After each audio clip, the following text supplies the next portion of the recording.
Hello there, my name's Logan Ventling, and today I'm going to go over the costume designs that I came up with our story, Jack and the Beanstalk, but with a 60s mob comedy twist that also keeps the fantasy elements of the original.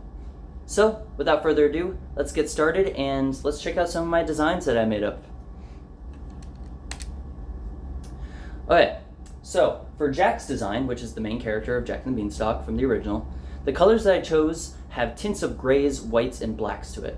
I specifically chose this for mainly the time period, showing lots of black and white colors in 60s gangster comedies. When Jack's main design resembles a 60s rebellious gangster, I wanted to resemble that as close as humanly possible. I also have no napkin, since he's a bit poor in the original story. Now, a napkin, usually in these movies or plays, represents a high, clean appearance. Now, I wanted to keep the poor side of Jack from the original story into this story as well. So, just the design, that's just a design choice I chose, just to show he is still a bit poor in this story. Now, he does have his hat and pipe, and that's intentional in showing more of his rebellious side within the costume design itself. Now, on to the next character, right here. For this character, he didn't have many lines, but that doesn't mean his design isn't any less good. For typical weed sellers in an alley, I tried to give the costume design a bit more thuggish look. The colors on the clothes are blacker, the clothes are leatherier, for example, the open leather jacket. And to finish it off, having a beanie that has the print Thug Life on the top of it, right there. This may be a weird choice, but I chose this to make the guy look really different than anybody else for the time period. I even included a comparison on the bottom left of the slide that shows the original interpretation of this character from the original story. He is a magic bean seller, but in this story he's a magic weed bean seller, so I thought it'd be a creative touch to signify that he may be from the future selling these beans with a modern costume design. Bit weird decision, I know, but that's what I liked to put into this design.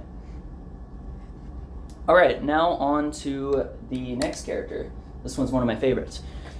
With John Sal, Jack's boss in the story, I wanted him to look more bossy and serious compared to Jack.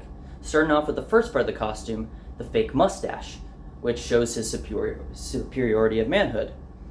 The suit is made bigger for the 60s aesthetic of a mob boss, and it's also made for a bigger actor, but it certainly does fit the character well.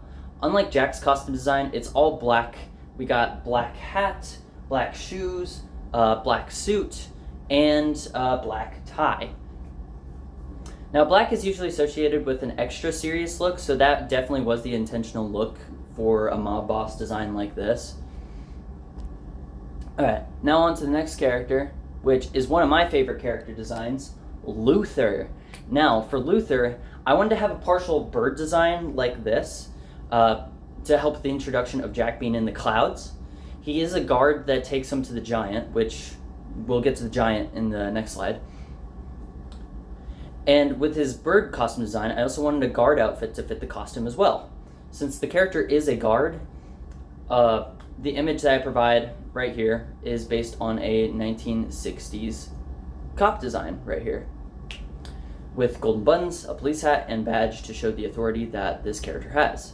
This keeps the fantasy part of the original Jack and the Beanstalk with the bird costume and spear, while maintaining the 60s style with the police uniform. Now, on to the last character we have here is the giant. Now, this image may look a bit goofy, but hold on with me here.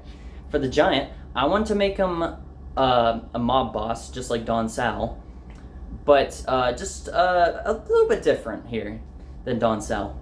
Since he's a giant, I expect him to have a bigger costume, and I chose red face paint because the red face symbolizes the anger of the giant while maintaining the fantasy of the cloud world.